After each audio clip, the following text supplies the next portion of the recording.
नमस्कार सांग माने आज रे एक फ्रेश वीडियो को आपण मन को स्वागत। आज मु वीडियो सहायता आग को आसुथिबा गुरु दिवस विषय रे भाषण टी लिखिबी।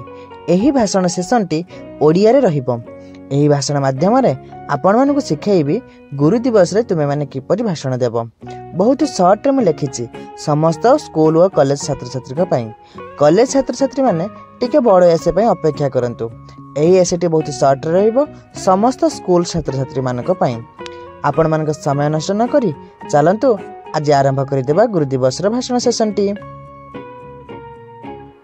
सम्मानीय सभापति महोदय, पूज्य गुरुजी, गुरुमा वृंद, उपस्थित मोर सान व बड़ भाई भौणी माने, आज यही पवित्र गुरु दिवस अवसर रे मते किछि कहिबाकू सुजोग पाइथिबारु मु निजकू धन्य माने करूछि। समस्तଙ୍କୁ मोर शुभेच्छा। आज आमे एठारे गुरु दिवस पालन करिबा पई एकत्र होइछु। प्रति वर्ष सेप्टेम्बर 5 तारिख रे एही दिवस पालन करा जाय। एहा डॉक्टर सर्वपल्ली राधाकृष्णन को जन्मदिन रूपे पालन करा जाय। से एक श्रेष्ठ शिक्षक, दार्शनिक व राष्ट्रपति थिले। एही दिनटी आमे हमर प्रिय शिक्षक मानकु सम्मान व कृतज्ञता जणाइबा पई पालन करिथाउ। शिक्षक माने हमर जीवनर पथ प्रदर्शक। सेमाने हमकु ज्ञान, शिक्षा व सत्यर पथ देखान्ते।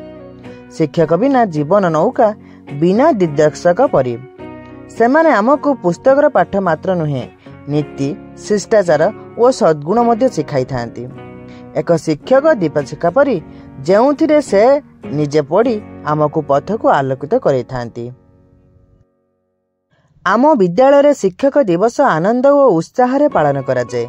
छात्र छात्री माने सांस्कृतिक कार्यक्रम, नृत्य, गीत और भाषण प्रदर्शन करि थांती।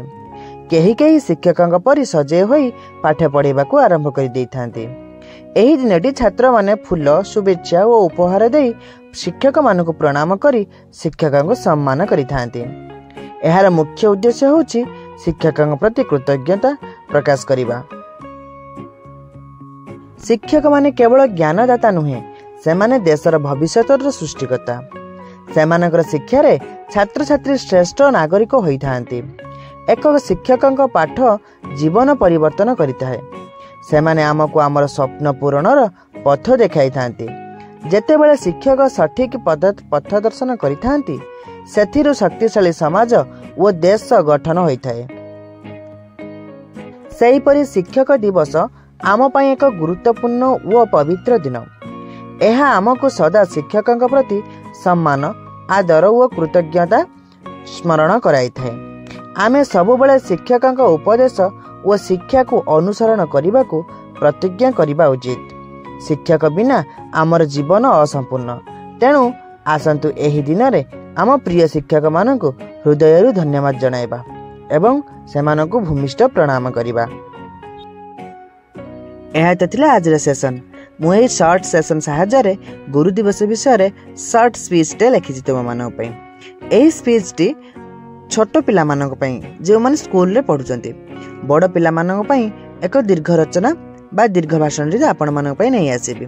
सतिपति अपेक्षा करि थांतु। जदि आपण माने मोर हे चैनल रे नुआ आसीचंती तेबे मोर हे चैनल को टिके सब्सक्राइब कर रखिथांतु। एही भली नुआ नुआ दिवस रे नुआ नुआ भाषण व रचना देखिबा पई। रहुची धन्यवाद।